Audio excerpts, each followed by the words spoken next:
तो तुहाडा धन्नवाद कि जिहड़े मेरी आवाज़ नूं पब्लिक तक एडमिनिस्ट्रेशन तक पहुँचाओगे। मैं सुरिंदर सिंह इत्थे एक ड्राइवर हाँ और मैं तुहानूं थोड़ा बहुता ही ब्रीफ करांगा हेडलाइंस के उपर। बाकी तुहानूं पूरा आशीष जी दसणगे कि क्यों ये इलैक्शन साडी कोर्ट विच गई, क्यों रणजीत सिंह रैणे ने 16 चों इलैक्शन 19 तक होई सी, अगर उत्थे कंसर्निंग डिपार्टमेंट नूं आगाह कीता या नहीं कीता, इस बारे मैं अज इन्हां कोलों भी पुछांगा क्योंकि मैं भी इत्थे एक ड्राइवर हाँ।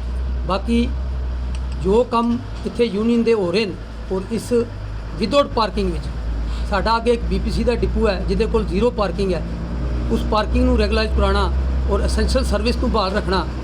जिहड़े इत्थे टीम बैठी दी है सारा काम में कर सकती है। तुसीं ड्राइवरों को बाद बाइट भी लैके पूछ सकते हो कि इतनी जामिंग होंदी है और इत्थे steel authority, cement, BSF, CRPF, HPC, BPC, Indian oil काफ़ी रश रहिंदा है और काफ़ी सारे इत्थे हादसे अज तक मेरे ख्याल -0 हादसा इत्थे होया है, क्योंकि उसकी वजह यही है कि ड्राइवर अच्छा कोऑपरेट करते हैं। इस जामिंग तो जिहड़ा माल लैके पूरे कश्मीर, पूरे लेह लद्दाख, चाइना बॉर्डर तक पहुँचाने। बाकी तुहानूं मैं जरूर दसांगा कि कोर्ट विच कौन गया, क्यों गया, लीगल गया या इलीगल गया, वो तुहानूं आशीष सिंह दसणगे। बाकी इत्थे जिहड़े यूनियन दे 4 प्रधान पहले आए सन, क्योंकि मैं भी इस यूनियन का होल्डर मैंबर हाँ। 4 प्रधानों तो बाद रणजीत सिंह रैना 3 वारी यूनानी मसले ते जित के आए, 4 वारी 7 इलैक्शन होई, 4 वारी ये 95 तो लैके 4 वारी जिहड़ी इलैक्शन इन्होंने इलैक्ट की है और 1/3 की मेजॉरिटी तो जिते हैं। अज भी 16 की इलैक्शन 1/3 मेजॉरिटी भी जिते हैं। अज मैं जरूर इन्होंने पूछांगे कि क्यों कि तुसी कंसर्निंग डिपार्टमेंट नूं आगाह कीता है या नहीं कीता है, वो तुहानूं आशीष जी दसणगे। धन्यवाद।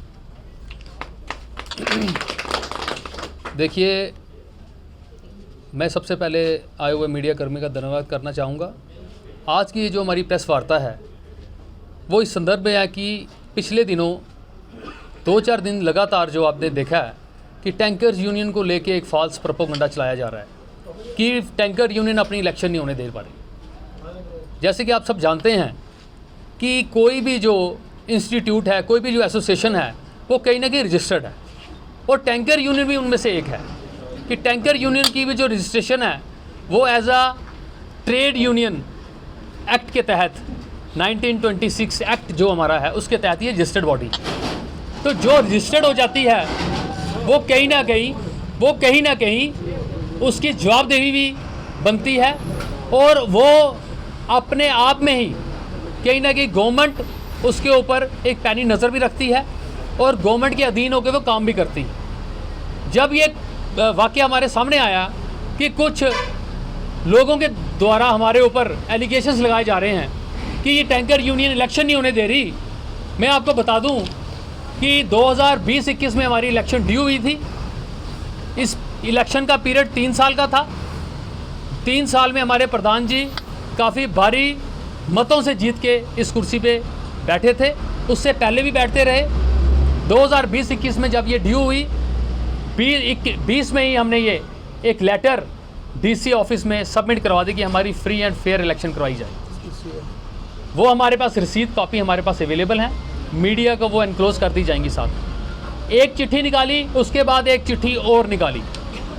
2021 में कुछ एग्रीव्ड मेंबर्स कोर्ट का दरवाज़ा खटखटाया, क्योंकि कोर्ट को जाने में सबका हक बनता है। कोर्ट के लिए किसी को मनाही नहीं है। किसको भी कोई अपने मुद्दे थे वो कोर्ट के ज़रिए हल कराने की कोशिश की, कोर्ट्स में जाके इस इलेक्शन को रुका दिया गया। वो भी हमारे पास कोर्ट की कॉपी अवेलेबल है। फिर 2022 नवंबर में भी एक केस और दायर किया गया, उसमें भी स्टे लेके आ गए ये लोग।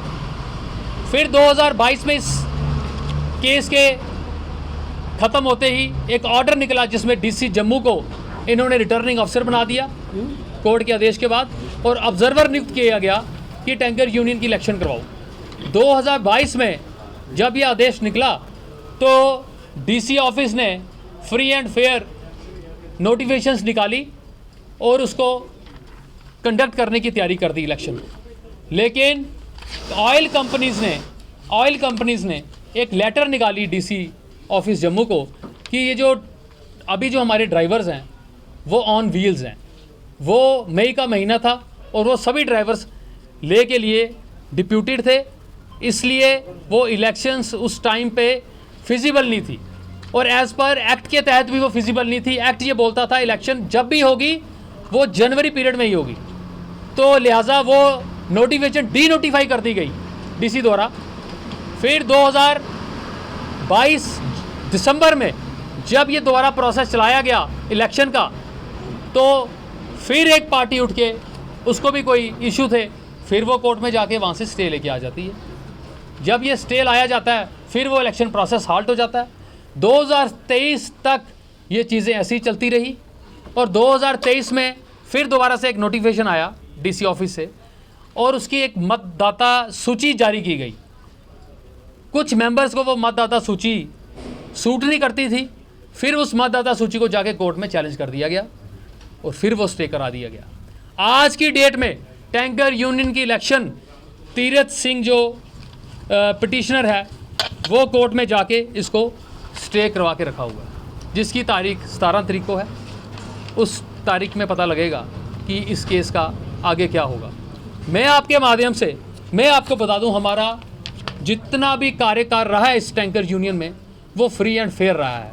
हमारे पूरे ऑडिटेड रिपोर्ट सबमिटेड हैं डीसी ऑफिस में।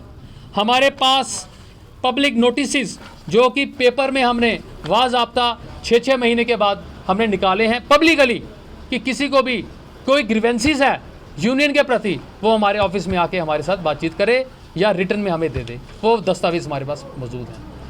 हमारा आज यही मुद्दा था कि आगे ही बड़ा नुकसान हो चुका है जम्मू का, आगे ही ट्रांसपोर्टर्स को दर बदर की ठोकरें खानी जा रही हैं।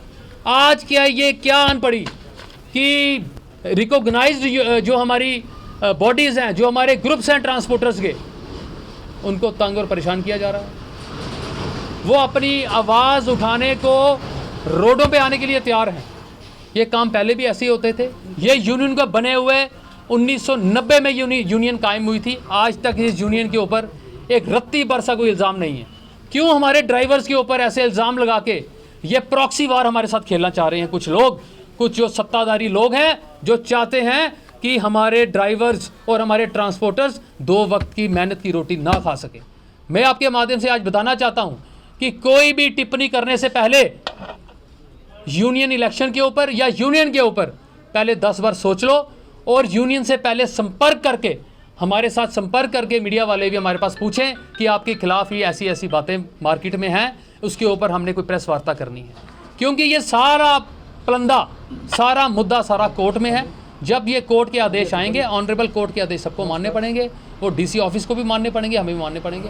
आज का हमारा यही मुद्दा था और हम सबको कहते हैं कि शांति बनाए रखो और पीसफुली और ईमानदारी और ऑनेस्टी से अपना काम करते रहेंगे। चाहे वो बॉर्डर के ऊपर फौजियों को तेल पहुंचाने की काम हो या हमारे पेट्रोल पंप के ऊपर भाइयों को तेल पहुंचाने का काम हो। सिविल सोसाइटी बिल्कुल अच्छा चेत रहे, क्योंकि ये एसेंशियल सर्विस है। इसको हार्ड करने की किसी की कोई जिम्मेदारी नहीं बनती और किसी का कोई ऐसा उसके ऊपर कोई भी बात अगर आएगी उसके लिए जिम्मेवार वो खुद शख्स होगा, ना कि यूनियन होगा।